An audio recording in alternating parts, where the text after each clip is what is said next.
విష్ణుప్రియకు కోర్టులో చుక్కెదరు. FIR కొట్టేసేందుకు దర్యాప్తుపై stay విధించేందుకు high court నిరాకరణ. Betting app నిర్మూలనకు సజ్జనాలకు కీలక బాధ్యతలు.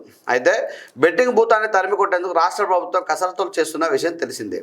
ఇప్పటికే బెట్టింగ్ యాప్లను ప్రమోట్ చేసిన కొందరు సెలబ్రిటీలను పోలీసులు విచారించిన వార్త కథనం వచ్చింది. ఏదైతే ఉందో ఆ విష్ణుప్రియకు హైకోర్టులో చుక్కెదురైంది. అయితే నన్ను కేసు నుంచి మినహాయింపు ఇవ్వాలి, నన్ను కోర్టుకు జైలుకు పంపద్దు, ఇవన్నీ కోర్టు ఆ కేసులు కొట్టేయాలని చెప్పి రకరకాల పంచాయతీలతోని ఆమె కోర్టుకు పోవడం జరిగింది.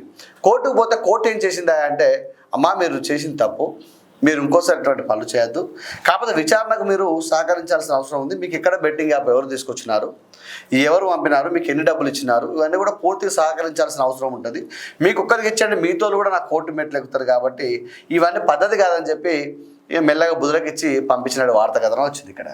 అర్థమైందా? అయితే దీంట్లో విషయంలో చాలామంది సెలబ్రిటీల పేరు కూడా వస్తుంది.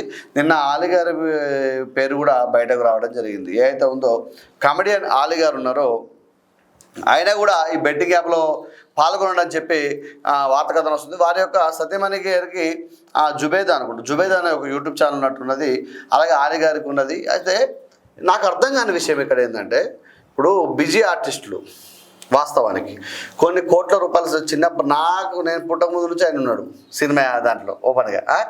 ఆ చిన్న పిల్లడి క్యారెక్టర్ నుంచి వేసుకుంటూ వచ్చిన వ్యక్తి, కొన్ని రూపాయలు సంపాదించుకున్న వ్యక్తి ఉండొచ్చు కదా. ఈ బెట్టింగ్ యాప్లు అంటే అధిక మనీ ఆశ, అంటే డబ్బు ఎవరికి చేటు అన్న విధంగా వీళ్ళందరూ కూడా ఇంకా ధనార్జన ధ్యేయంగా వీళ్ళందరూ పంచాయతీలు మొదలుపెట్టినారు.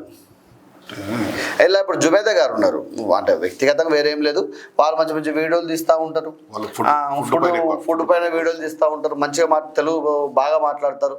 వారికి వ్యక్తిగతంగా చాలామంది కూడా అద్భుతంగా కామెంట్లు పెడతా ఉంటారు, మంచిగా అంటే పాజిటివ్గా పెడతా ఉంటారు. అటువంటి వ్యక్తులు ఇటువంటి బెట్టింగ్ యాప్లు ప్రమోట్ చేయడం వల్ల అనేక మంది ప్రభావితం అవుతారా కారణం మీరే ఆలోచించారు మిత్రమా. ఇటువంటి అంటే సినిమా హీరోలు ఇప్పుడు యూట్యూబర్లు చేసిందంటే వాళ్ళకు చాలా రకరకాల పంచాయతీ ఉంటాయి, కానీ సెలబ్రిటీలకు ఏం అవసరం, సినిమా హీరోలకు ఏం అవసరం, నాకైతే అర్థం కావట్లేదు. అదే మీరు అన్నారు కదా, ఇప్పుడు ధనార్జన అధికంగా నేను సంపాదించాలని చెప్పేసి ఒక దురాశతోని ఇవన్నిటికీ దారి తీస్తుంది. ఇంకోటి ఏంటంటే లెవెల్ని బట్టి పైసలు ఇస్తారు శ్రీకాంత్ గారు. ఉదాహరణ ఇన్స్టాగ్రామ్లో 1,00,000 మంది ఉన్నారు అనుకోండి ఫాలోవర్స్, వాళ్ళకి ఒక రేట్ ఉంటుందట. 10 లక్షలు ఉంటే ఒక రేట్ ఉంటుంది, యూట్యూబ్లో ఎంత ఫాలోవర్స్ ఉంటే ఒక రేట్ అట.